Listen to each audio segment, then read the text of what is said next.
Dean Martin never cried. Not in public, not in interviews, not even when the cameras caught him at his lowest moments. For 30 years, America watched him laugh, sing, and charm his way through everything life threw at him. He was the coolest man in Hollywood, the guy who made everything look easy, the man who could walk into any room and own it without trying. But on the night of March 14th, 1974, something happened on live television that no one saw coming. Johnny Carson said 4 words about Dean's dead brother. And in that moment, Dean Martin forgot where he was. He forgot the cameras. He forgot the millions of people watching. He forgot he was supposed to be the guy who never breaks. The Tonight Show studio at NBC Burbank held 300 people that night. Every seat was filled. The audience had come expecting the usual magic. Dean and Johnny trading jokes. Stories about Frank Sinatra. Maybe a song or two. What they got instead was something that would be talked about for decades. Because what Johnny said that night didn't just surprise Dean. It broke him.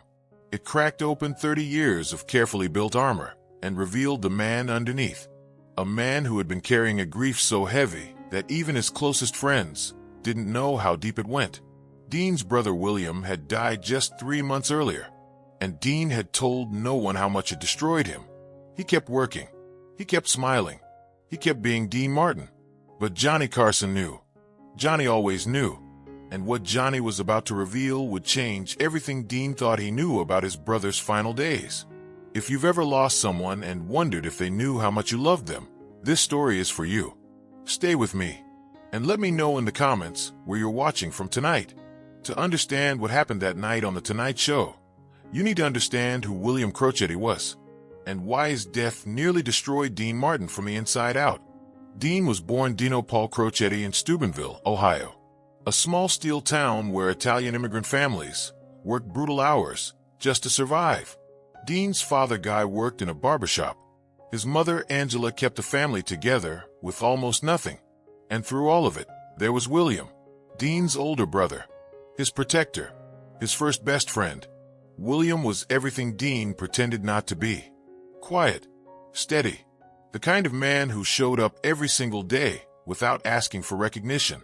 When Dean was getting into trouble as a teenager, running with the wrong crowd, it was William who pulled him back. When Dean started singing in local clubs and people laughed at his dreams, it was William who told him to keep going. The two brothers made a promise to each other when Dean left Steubenville for Hollywood. William said, "You go out there and become somebody. I'll stay here and hold down the family. But no matter what happens, we stay brothers. You call me every Sunday. You never forget where you came from." Dean kept that promise for over 30 years. Every single Sunday, no matter where he was in the world, he called William. They would talk for hours sometimes, about their mother, about the old neighborhood, about life. Those phone calls were the only time Dean let his guard down completely. But in December 1973, William was diagnosed with cancer. It moved fast, too fast. By January, he was gone. Dean was in the middle of a Las Vegas residency when he got the call. He finished his show that night, smiled for the audience, sang every song, and then he went back to his hotel room and didn't come out for 2 days. When he finally emerged, he told everyone he was fine. He went back to work. He made jokes. He acted like nothing had happened. But the people closest to him saw something different. The light behind his eyes had dimmed. The effortless charm now took effort. And Johnny Carson saw it most clearly of all. Because Johnny was about to learn something about William that Dean didn't know. The night of March 14th, 1974 started like any other Tonight Show taping. The band played. The audience clapped. Johnny Carson walked out with that familiar grin and delivered his monologue. Everything was normal. Everything was routine. Then Johnny introduced his first guest of the evening. "Ladies and gentlemen, you know him. You love him. My very good friend, Dean Martin." Dean walked out from behind the curtain. The applause was enormous. He did the walk, the wave, the effortless cool that had made him famous. He sat down across from Johnny, crossed his legs, and smiled like a man who didn't have a care in the world. For the first 15 minutes, it was classic Dean Martin. He joked about drinking. He told a story about Frank Sinatra losing a bet. He talked about his golf game and made fun of himself for being lazy. The audience was laughing. Johnny was laughing. Everything was exactly what everyone expected. But Johnny kept glancing at his notes. He had something written there. Something he hadn't told Dean about. Something that had been weighing on him for weeks. Johnny steered the conversation slowly. He asked about family. About what really mattered after all these years in show business. Dean deflected the way he always did. What matters, Johnny? A good glass of wine and a bad golf score. That's all a man needs. The audience laughed. But Johnny didn't. No, I'm serious, Dean, Johnny said. His voice had shifted. Softer now. More deliberate. You've done this a long time. You've seen everything. What actually matters to you? Dean paused. Just for a moment. Something flickered across his face.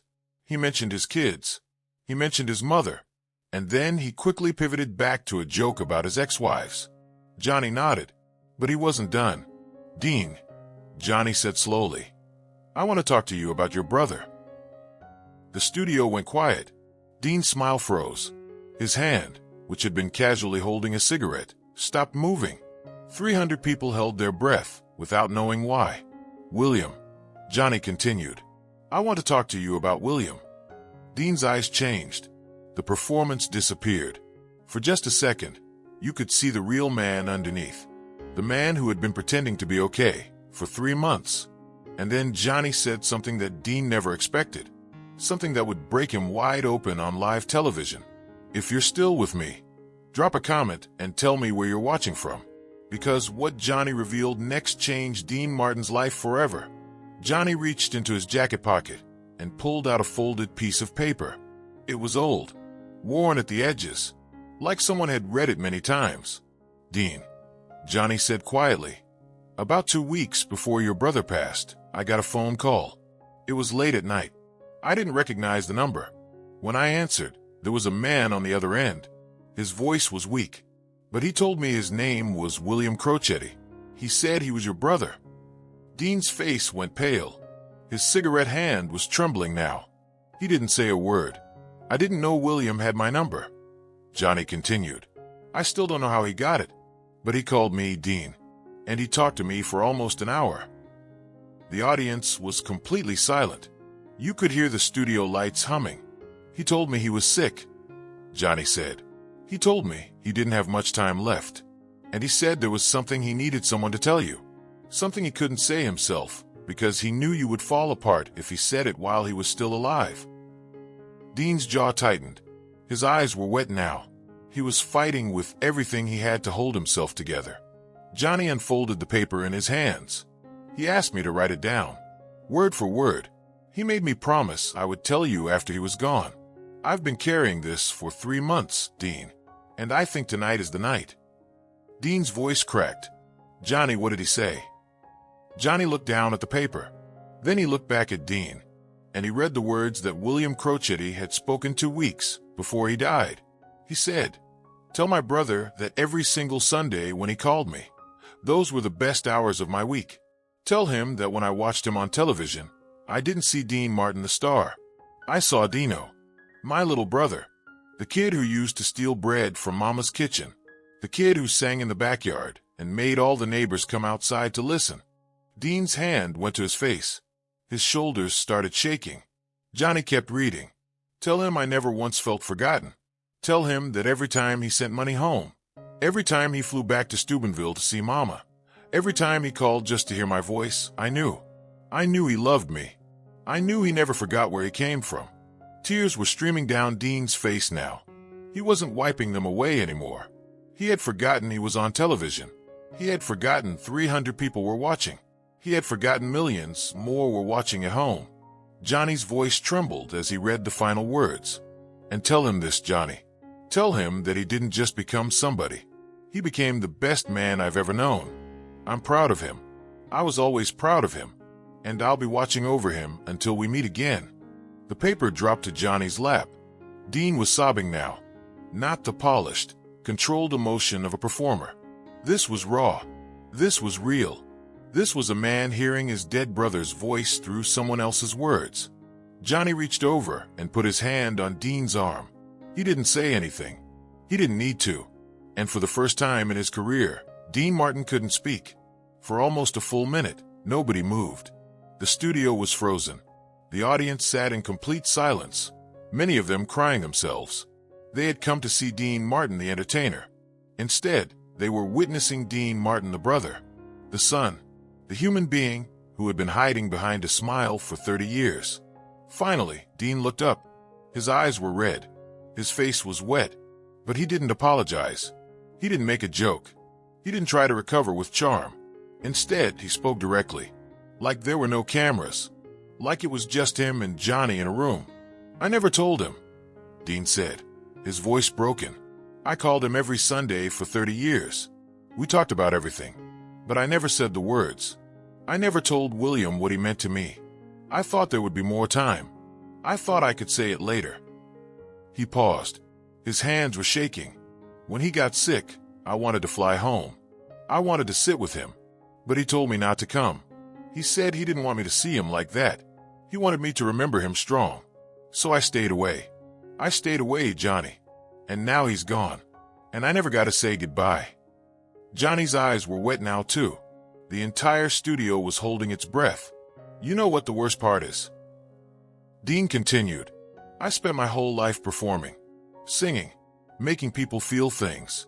But when it mattered most, when I needed to tell my own brother that I loved him, I couldn't find the words. I just kept calling every Sunday and talking about nothing because I didn't know how to say everything." Dean looked directly at the camera, something he rarely did, something that felt like he was speaking to every single person watching at home. "If you have someone," he said slowly, "a brother, a sister, a parent, a friend, someone who has been there your whole life, don't wait. Don't assume they know. Pick up the phone tonight. Say the words. Tell them what they mean to you. Because one day you'll call and nobody will answer. And you'll spend the rest of your life wishing you had said it when you had the chance." The audience rose to their feet. Not applause for entertainment. This was something deeper. This was respect. This was recognition that they had just witnessed something that would never happen on television again. If this story is hitting you in your heart, leave a comment. Tell me who you're thinking about right now. And tell me where in the world you're watching from. The show ended. The audience filed out. The cameras stopped rolling. But Dean didn't move from his chair for a long time. When he finally stood up, he walked backstage without saying a word to anyone. He found an empty dressing room, sat down on a small couch, and stared at the wall. That's where Johnny found him 20 minutes later. Johnny walked in quietly and closed the door behind him. He didn't say anything at first. He just sat down next to Dean and let the silence stay. Finally, Dean spoke. His voice was hoarse. "You ambushed me, you bastard." But there was no anger in it, just exhaustion and something else. Relief. Johnny nodded slowly. "I know. I'm sorry. But you needed to hear it, Dean. You've been carrying this alone for 3 months. I watched you pretend to be fine. I watched you smile when I knew you were dying inside. Someone had to crack you open." Dean turned to look at him. "He really called you? William really called you?" "He really did," Johnny said. 2 in the morning. I almost didn't answer, but something told me to pick up, and I'm glad I did. Your brother loved you, Dean. He wanted you to know. He just couldn't tell you himself, because he knew you'd fall apart." Dean's eyes filled with tears again. He was trying to protect me. Even at the end, he was still protecting me. "That's what brothers do," Johnny said quietly. They sat in silence for a while. 2 men who understood each other in ways most people never would. Finally, Dean said, "Thank you, Johnny, for keeping your promise to him, for giving me his words." Johnny put his hand on Dean's shoulder. "That's what friends are for, and that's what brothers are for too." That episode of The Tonight Show became one of the most talked about moments in television history. People didn't remember the jokes. They didn't remember the monologue. They remembered Dean Martin crying. They remembered a man who seemed untouchable, finally letting the world see his heart. In the years that followed, Dean often talked about that night in private. He told friends that Johnny Carson gave him a gift he didn't know he needed. The gift of release. The gift of finally grieving out loud instead of alone in hotel rooms. Dean kept a piece of paper with William's words. He carried it in his wallet until the day he died. Folded and worn. Read 1,000 times. When Dean's son Dino died in a plane crash in 1987, Johnny Carson was one of the first people to call. And Dean answered, because he had learned something that night in 1974. Grief shared is grief survived. Pain spoken is pain released. Dean Martin passed away on Christmas Day, 1995. At his funeral, someone read Williams' words one more time. The same words Johnny had read on live television over 20 years earlier. Because those words weren't just a message from a brother. They were a reminder that love doesn't need to be perfect. It just needs to be spoken before it's too late. That's the Dean Martin worth remembering. Not the songs, not the movies. The man who forgot he was on live television because his brother's love was more powerful than any performance. Some things are bigger than the spotlight, and brotherhood is one of them. If this story moved you, share it with someone you love. Subscribe if you haven't already. And tell me in the comments, who are you going to call tonight?